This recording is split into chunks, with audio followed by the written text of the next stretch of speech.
Welcome everybody. One day, assessing officer called you to the income tax department and he asked you that what is this 2 lakhs rupees credited in your account. You said to the assessing officer, Sir, this is not my business income. Around 8 years back, I did some business, and in relation to that, I got at that time the customer did not pay me the money, so now I got the money from him, sir. So, assessing officer said, Then why you did not show it in income tax return? So, it is not pertaining to this year, so I did not show it, sir. Assessing officer said, No, it should also be included in your income and you have to pay tax on it. Is this right? Can it happen? Can your expenditure, can your loss, can your trading liability, if later on recovered, is it taxable? To find solutions to this type of questions, we have arrived to this section, section number 41. Yes, we are into PGBP lecture series, and today we are going to discuss about deemed income under section 41. So listen to this video till the end to find answers to all such questions. And yes, after listening to these lectures, many mistakes which you do in solving the problems, you will not do. And many confusions which you may have, maybe in regards to your exams, or maybe when you do business or job tomorrow, will be answered today. So listen till the end. I will go to the next slide. You just subscribe and press the notification bell so that you keep in touch with us for more and more videos which give knowledge, and knowledge is power. So let's get started. Section 41, deemed income. Under that there are so many subsections. 41 subsection 1, 41 subsection 2, 41 subsection 3, 41 subsection 4, 41 subsection 4a also is there. And then we will also discuss an additional section, that is 176 subsection 3a and subsection 4. So this is in this video which we are going to discuss. One thing, the story which I said to you, that assessing officer invited you and discussed about a receipt which was relating to a business many years back.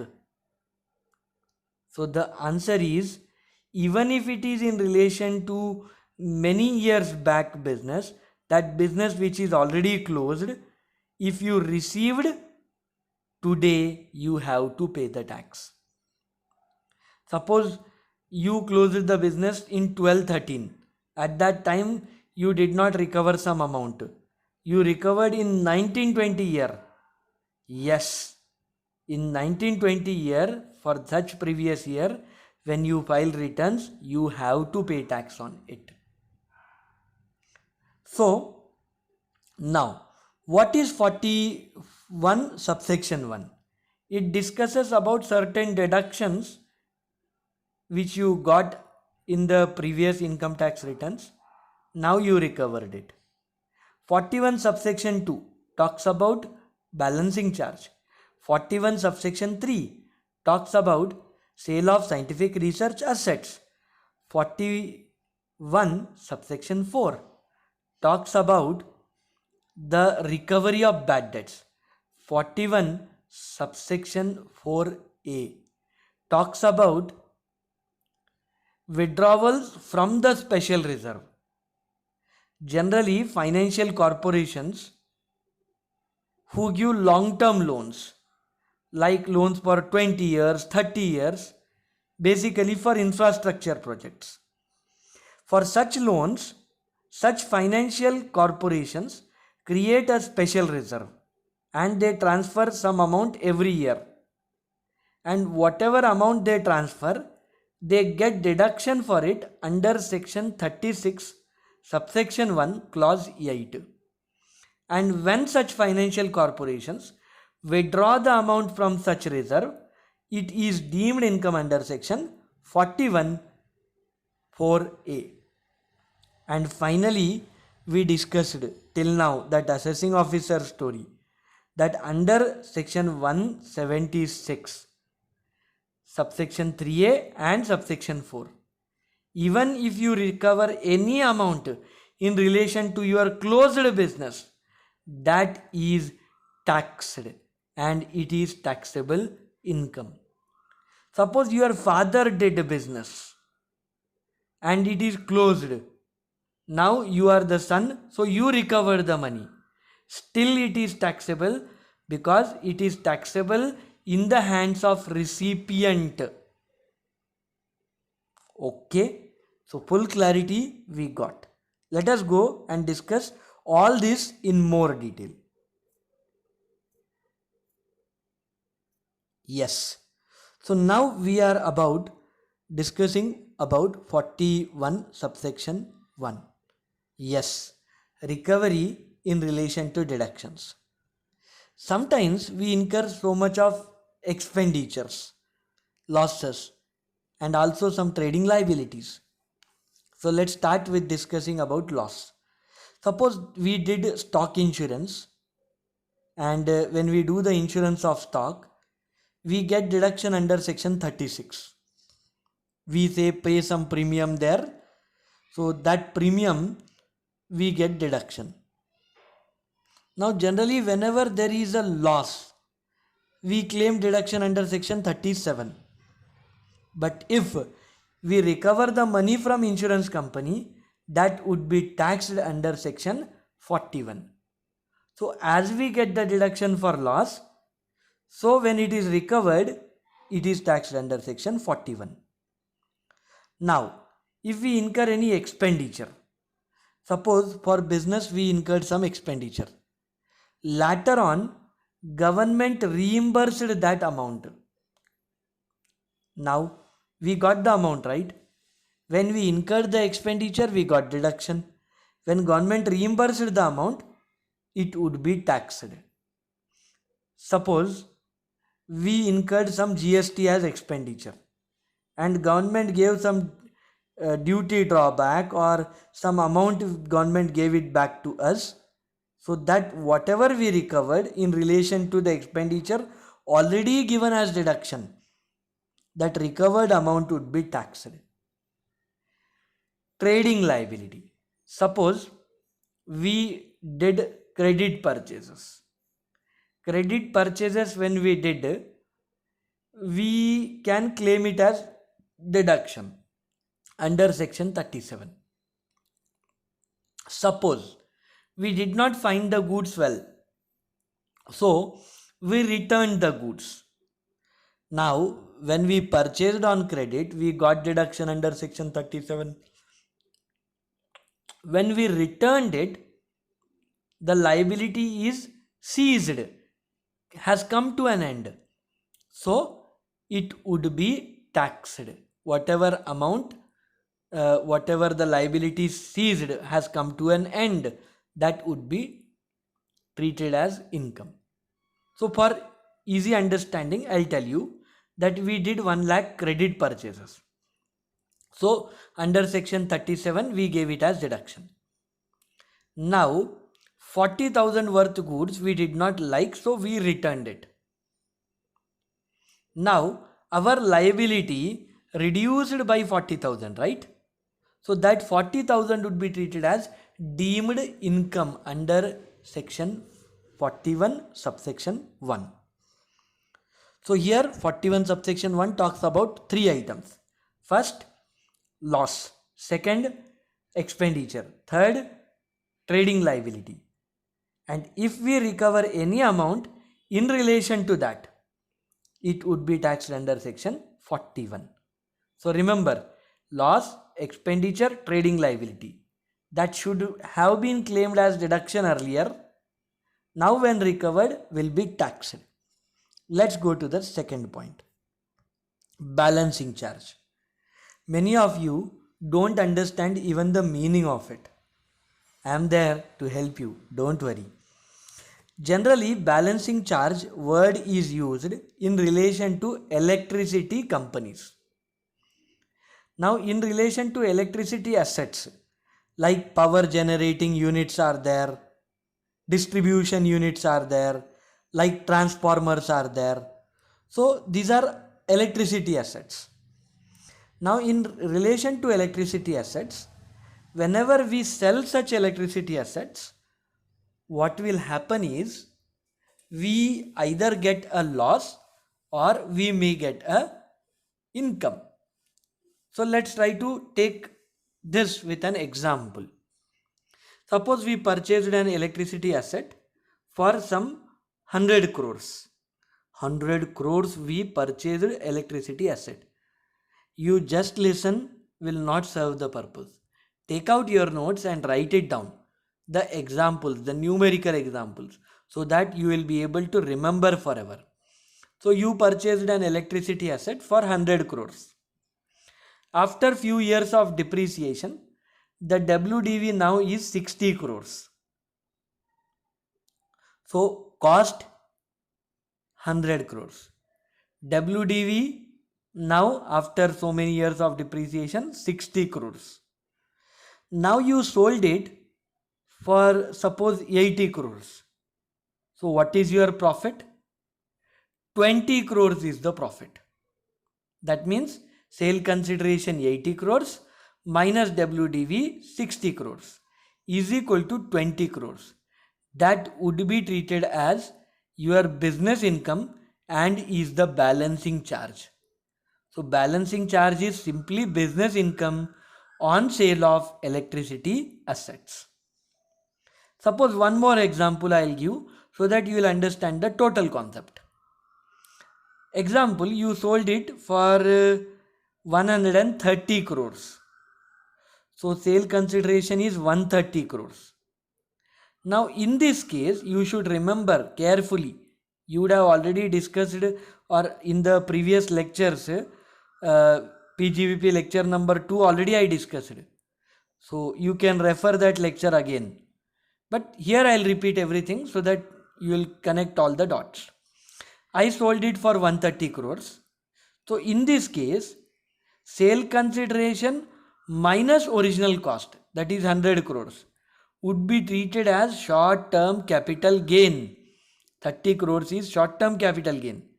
And original cost 100 crores minus 60 crores, that is WDV, 40 crores would be treated as business income balancing charge and is taxed under 41 subsection 2. That 40 crores would be taxed under 41 subsection 2 as balancing charge. So in simple language, any profit up to the original cost is treated as balancing charge. Suppose any profit which is up to the original cost, like example WDV is the value to be considered. So excess of sale consideration over the WDV up to the original cost. Like example, in this case, sale consideration is 130 crores. But excess of sale consideration, yani excess of 130 crores up to the original cost. That means 60 and 100 crores difference is balancing charge. You simply remember this. Suppose example, we sold the asset for suppose 35 crores. Then what will happen? So 60 crores is the WDV, 35 crores is the sale consideration.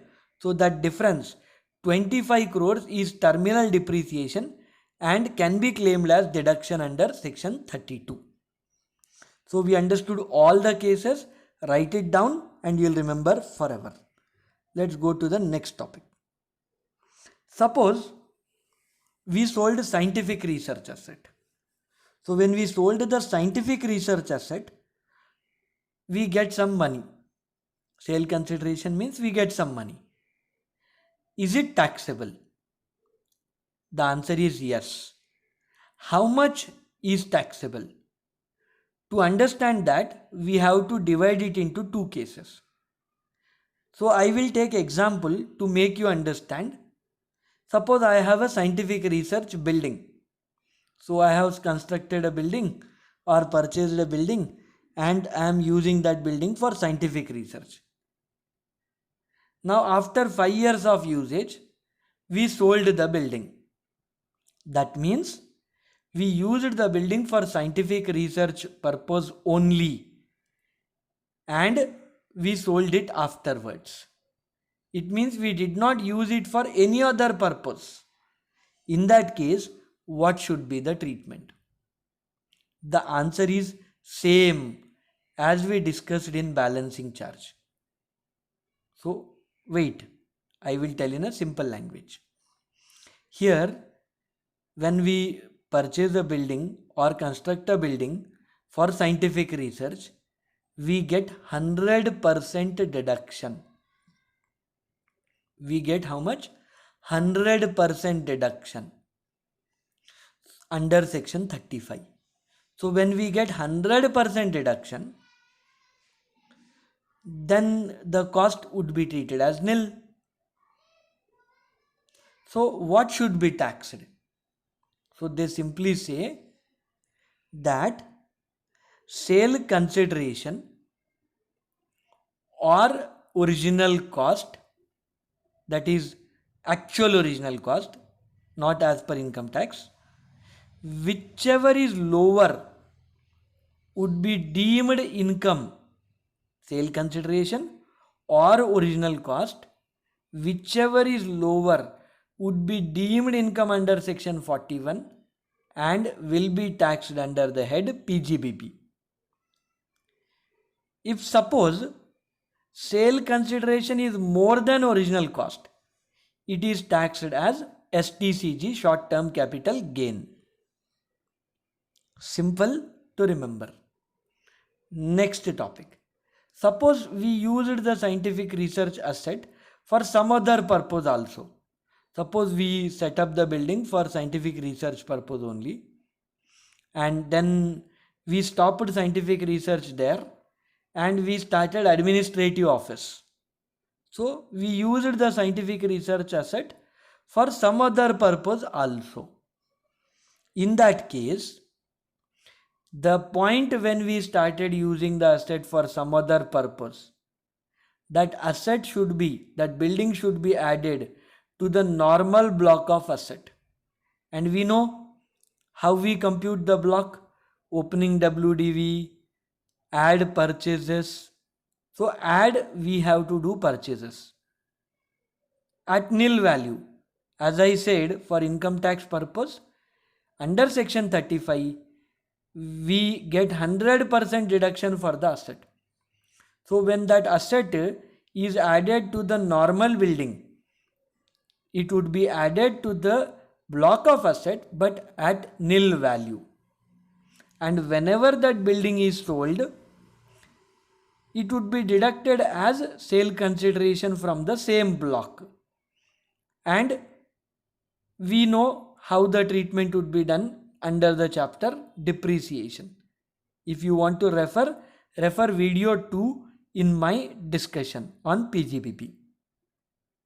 Generally what happens is, if suppose sale consideration is more than the opening WDV plus purchases, then it is considered as gain. If sale consideration is less than the opening plus purchases, then we should check, is there any asset in the block? If there is no asset in the block, then short-term capital loss. If there is asset in the block, then we should simply remember that we can claim further depreciation. Very good. So you would have understood. Now, with a numerical example, let us try to understand. Opening WDV 50 crores. Anyhow, in that year there is no purchases. And there are some three assets.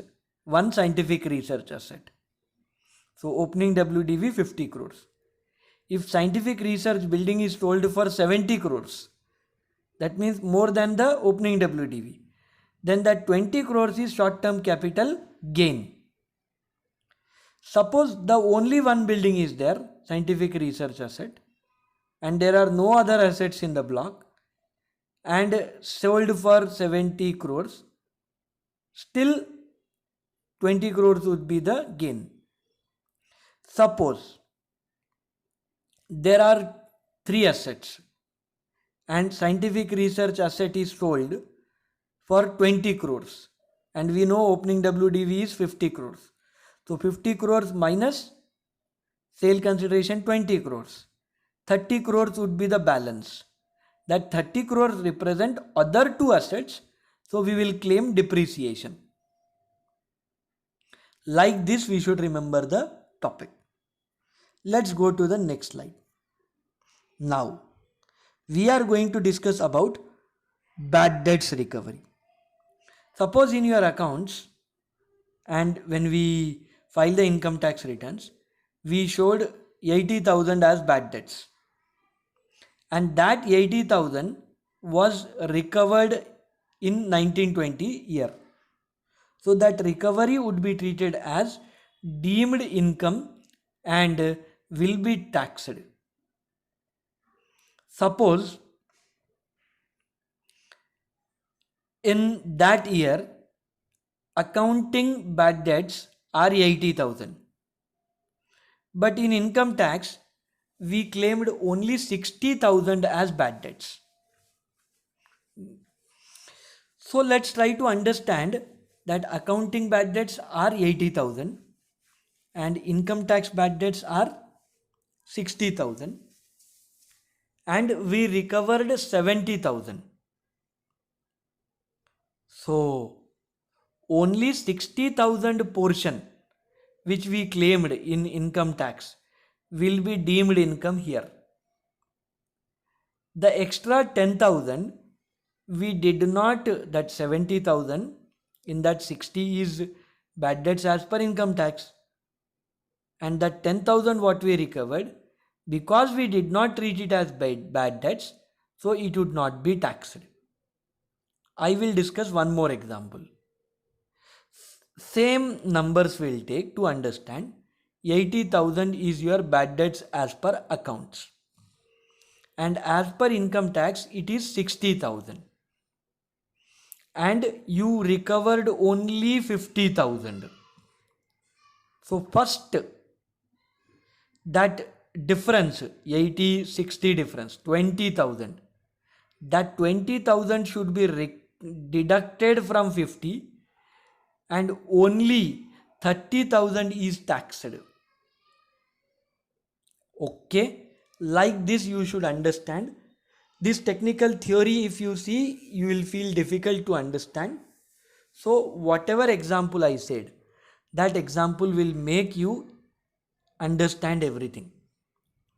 So generally what they say, suppose that 80,000 to 60,000, accounting bad debts 80,000, income tax bad debts 60,000.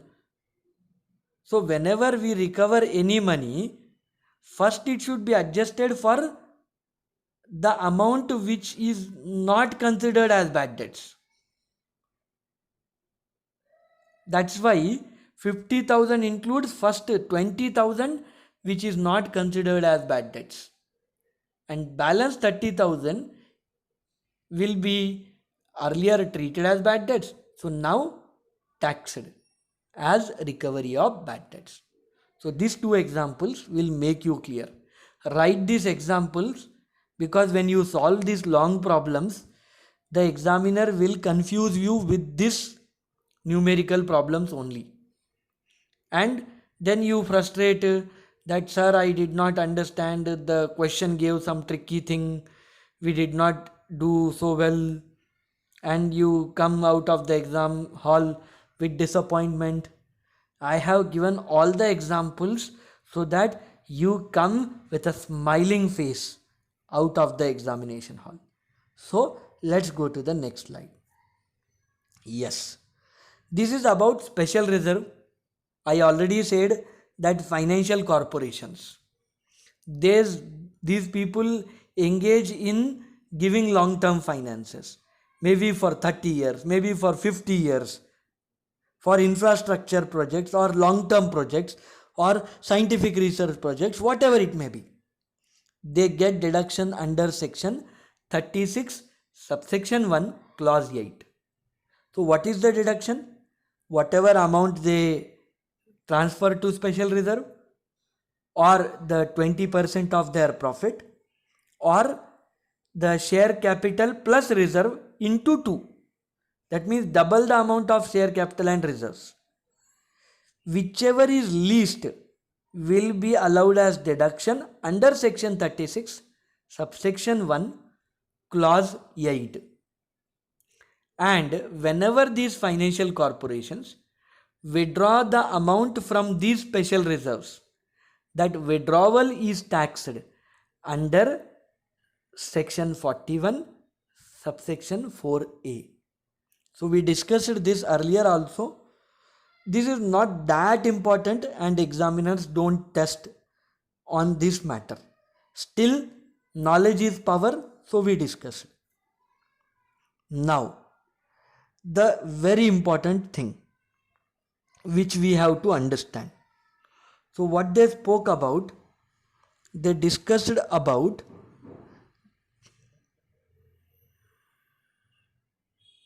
the recovery after discontinuance of business.